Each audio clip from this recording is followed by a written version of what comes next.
Bonjour à toutes et à tous et bienvenue dans l'émission 100% Paris Turf. On va analyser avec mes deux collègues la réunion de dimanche sur les forums de Saint-Cloud, le dimanche 22 octobre. Une réunion magnifique, un programme avec deux groupes 1, les Critérium de Saint-Cloud, Critérium International, également trois groupes 3. Prix de Flore, prix Perse et prix Belle de Nuit. On aura également un important quintet plus, c'est le prix de l'élevage. On le sait, c'est un événement toujours prisé par les professionnels. J'ai parlé beaucoup, je vais vous présenter mes deux collègues. À ma gauche, en haut, Christopher Pellegrino. Bonjour Christopher. Bonjour François, bonjour à tous. Et à ma droite, Arsène Abitbol. Bonjour Arsène. Salut François, bonjour à tous. On va passer à la première épreuve, c'est le prix de Flore. C'est un groupe 3 réservé à des femelles de 3 ans et plus. Arsène, tes deux préférés dans cette course? Ouais François, un prix de Flore intéressant pour femelles, 2100 mètres traditionnellement. J'aime beaucoup le numéro 4, Tigress, qui a ouvert son palmarès avec style la dernière fois à Dieppe en terrain souple, donc les conditions vont bien lui convenir. Je la pense vraiment en plein progrès et je pense qu'elle n'a vraiment pas tout montré. Et puis le numéro 5, Village Voice, qui vient d'Irlande, qui me plaît beaucoup, qui elle aussi est une adepte des pistes assouplies, qui s'est déjà placée de groupe à plusieurs reprises et qui dépend de l'entraînement redoutable de Jessica Harrington, qui par ailleurs va envoyer ses premiers partants à Saint-Cloud. J'étais assez surpris de voir ça, mais on la voit souvent en France, mais ce sera ses premiers partants à Saint-Cloud. Christopher, 4 et 5 pour Arsène.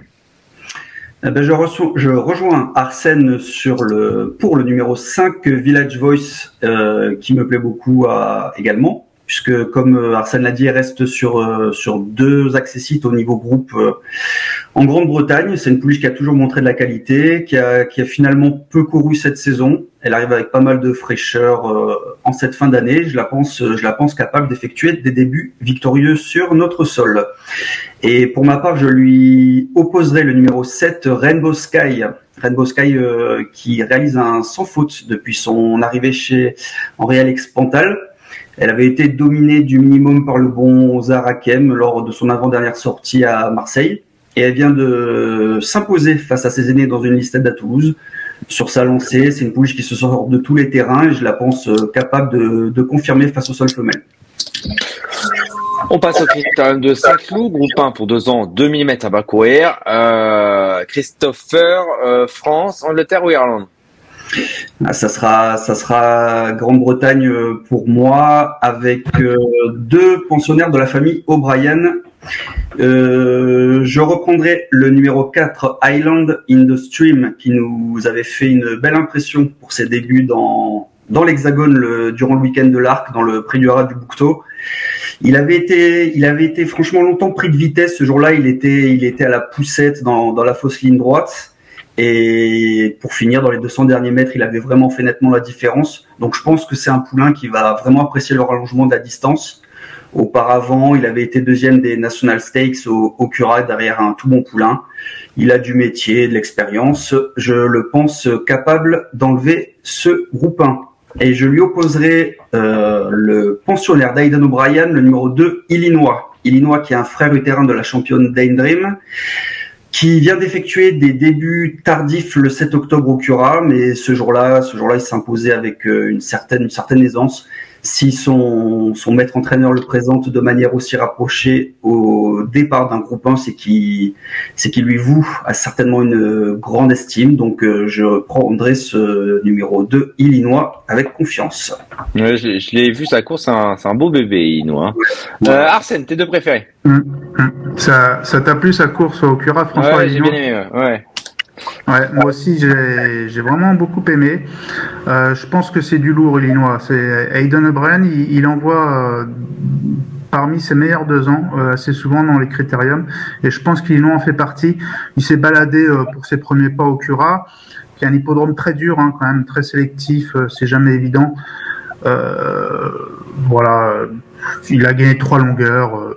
je pense que c'est vraiment un très très bon poulain à voir maintenant à lui de confirmer. Et puis effectivement, le numéro 4, Island in the Stream, qui a fait belle impression à Longchamp. L'autre fois, il avait gagné vraiment facilement, hein, comme l'a dit Christopher.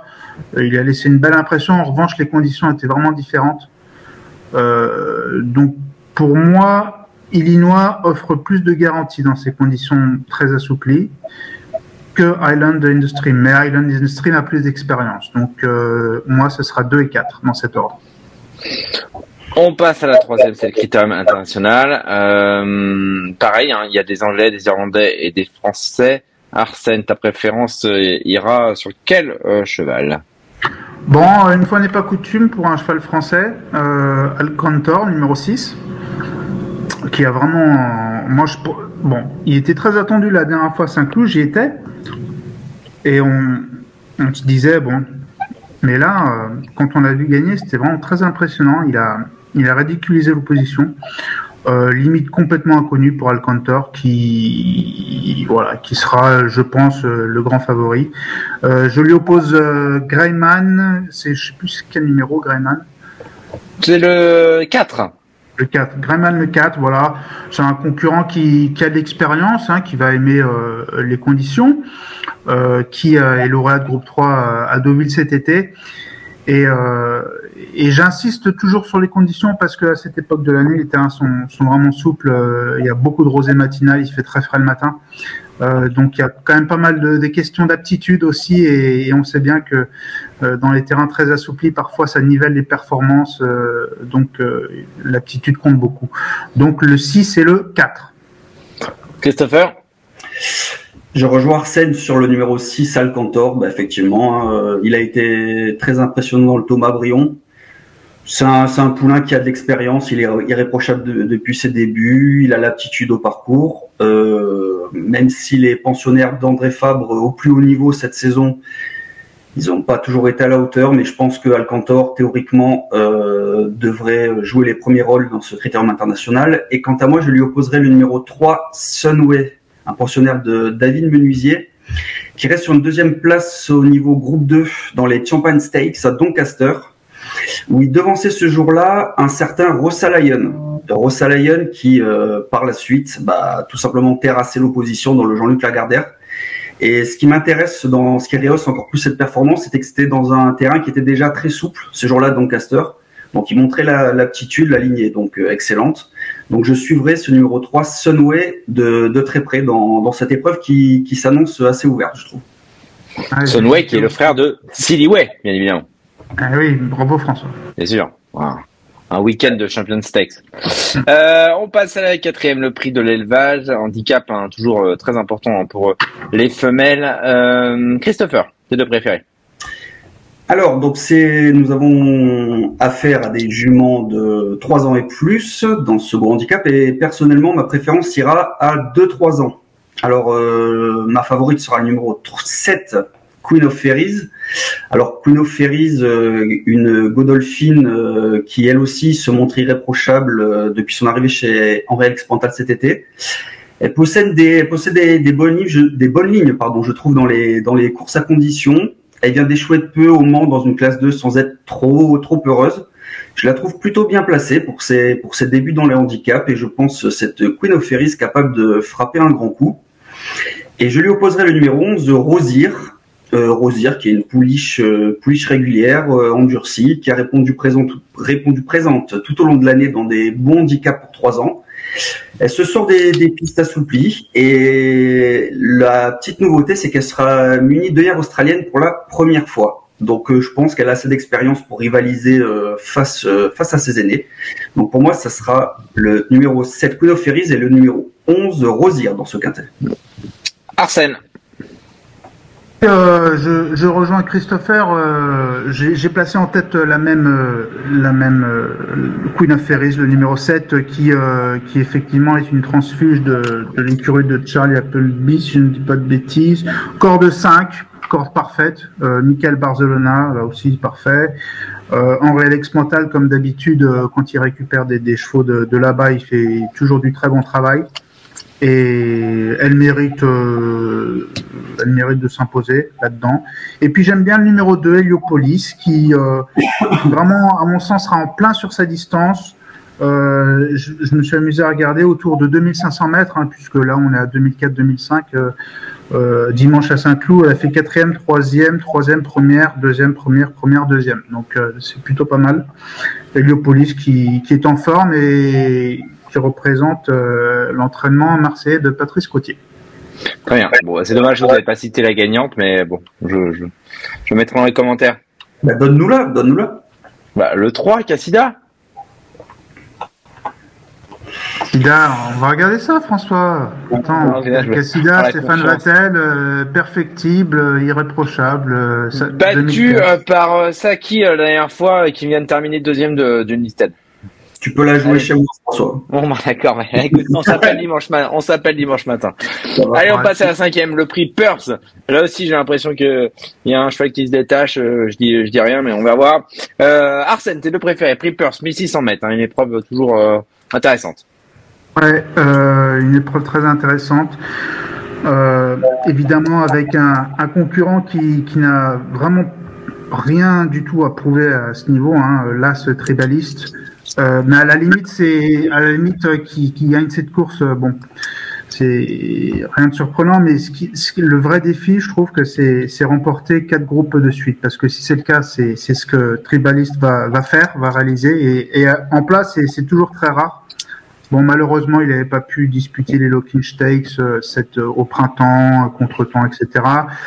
C'est un cheval de groupe 1 qui est contraint de courir, voilà, mais il fait sa rentrée, donc c'est très bien pour commencer l'arrière-saison. Donc là, Tribaliste qui sera grand favori évidemment. Toutefois, attention, hein, c'est quand même une course. Il rend du poids à la plupart de ses rivaux.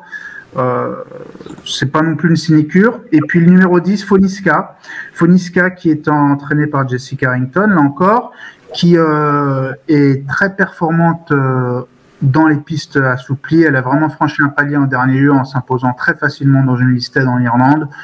En terrain souple, il y a vraiment aucun problème. Il y a qu'à regarder son palmarès. En plus, elle reçoit du poids. Ça sent bon, le numéro 10, Foniska aussi. Ah, c'est 10.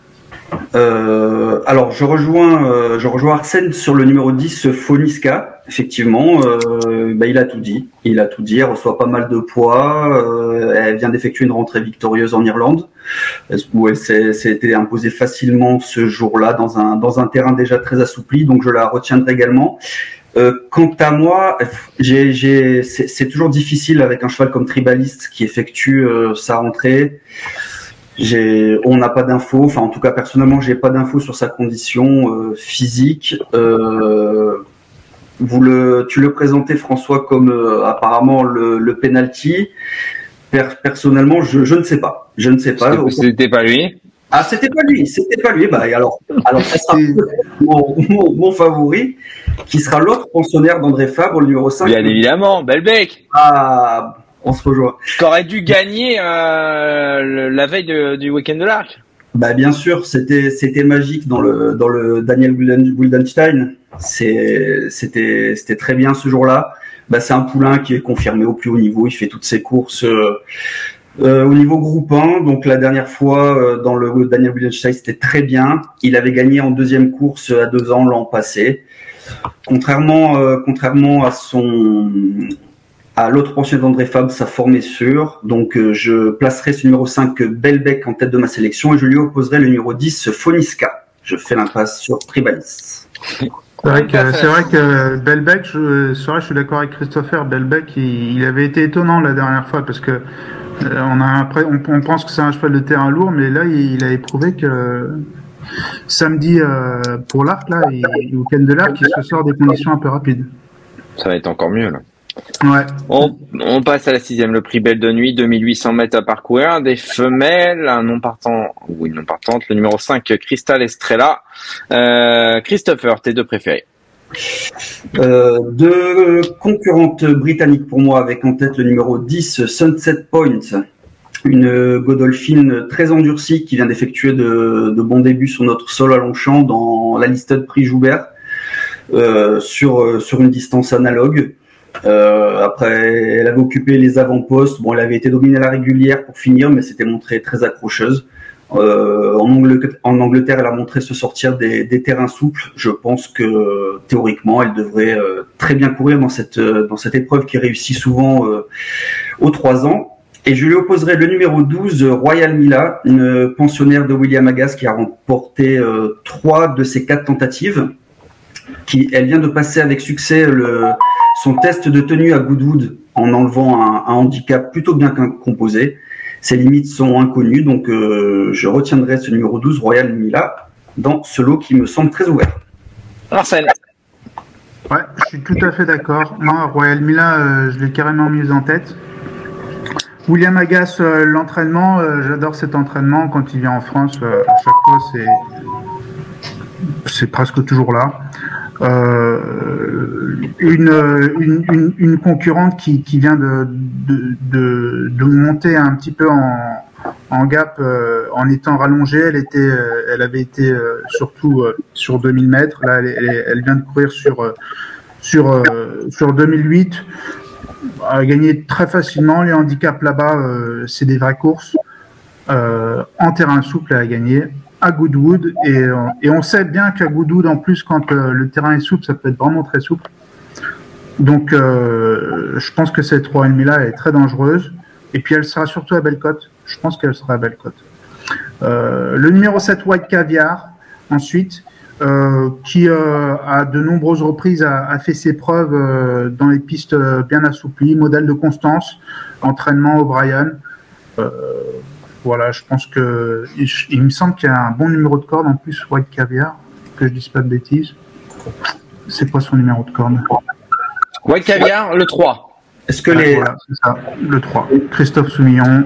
Les numéros de corde, Arsène, d'après toi, ça a une importance sur cette distance avec un terrain assoupli? En fait, moi je pense que ça a toujours une importance, les numéros. Moi aussi, je suis d'accord. Ça permet de te placer. Voilà, c'est ça. Parce que même si tu as une longue distance, quand tu es tout à l'extérieur, que tu voyages à l'extérieur, que tu fais dès le début de course, tu te tapes 20 mètres de plus ou 30 mètres de plus que les autres en faisant les extérieurs, tu peux le payer à la fin. Mais effectivement, sur des très courtes distances, ça peut être rédhibitoire. Mais sur des longues distances, ça a quand même son importance, à mon sens. Après, chacun a son opinion sur la question. 12 et 7 pour résumer. C'est bien ça. C'est bien ça. C'est bien ça. Bien noté. On passe à la 7e. Prix de l'Avenue. Madame de Sévigny, tout un programme. Handicap. C'est Arsène, tes deux préférés dans cette course. C'est la course de... La 7e. C'est avec Twin Boy, c'est ça? C'est la course où Phil Emotion va gagner. Ah oui, bah oui, avec Grégoire Legras. Oui. Voilà. Ouais, j'ai mis ce cheval en tête. Voilà. T'as bien fait. C'est ça ton caviar, François? Non, j'ai que ça en fait. Mais c'est pas Casida, c'est Casida ton caviar alors. Exactement. Surtout que vous l'avez pas mis, donc je suis obligé. Ouais. Mais Phil Emotion, ouais, le 13, non, vraiment irréprochable. En plus, c'est un cheval qui a évolué par le passé en valeur 34,5, donc des valeurs supérieures, métronome. Vraiment, c'est difficile de le voir en dehors des 3 premiers, ce cheval.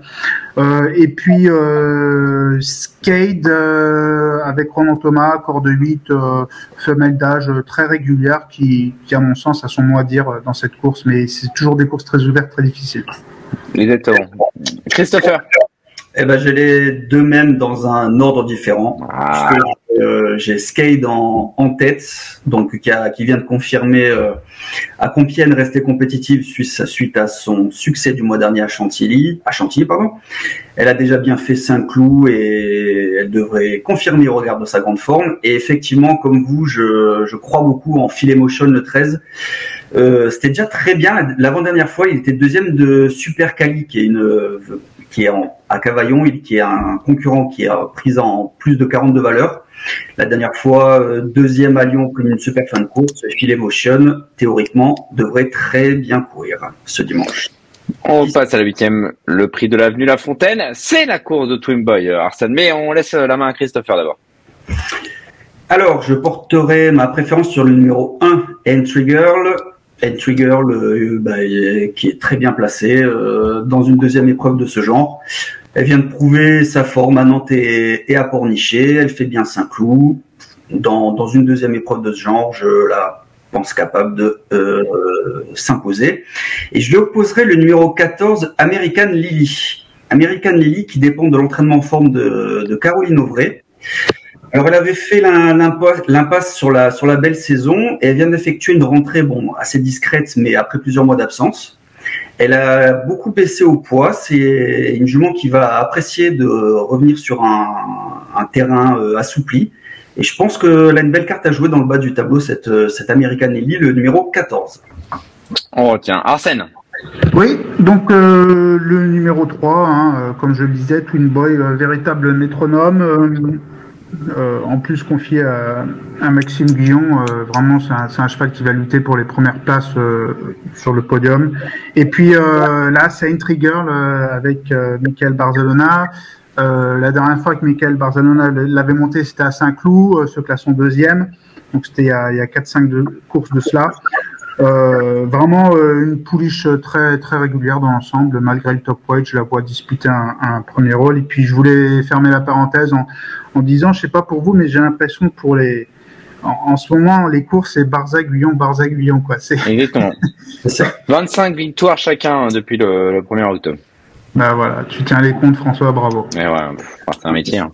Ouais. On passe à la 9e, prix du Haras de la Selle Saint-Cloud handicap, seconde épreuve des femelles de 3 ans, seconde épreuve du prix de l'élevage, donc intéressant quand même. Arsène. Oui, donc cette 9e et dernière course, j'aime beaucoup le numéro 2, Marfisa, présenté par Nicolas Clément. C'est son premier handicap, je la pense bien traitée sur l'échelle des valeurs, elle est en valeur 36. La dernière fois, elle s'est imposée très plaisamment à Nantes sur une piste très souple. Donc ce numéro 2 Marvisa a un profil très attrayant, et puis numéro 10 Darlivy qui est un modèle de constance, on ne peut vraiment pas lui reprocher grand chose, donc là aussi un concurrent qui devrait lutter activement pour les premiers rôles. Christopher, à toi de conclure. Alors, deux choix différents et mon cheval du jour dans cette dernière avec le numéro. Oh là là, et le teaser, oh là là là là. C'est comme ça.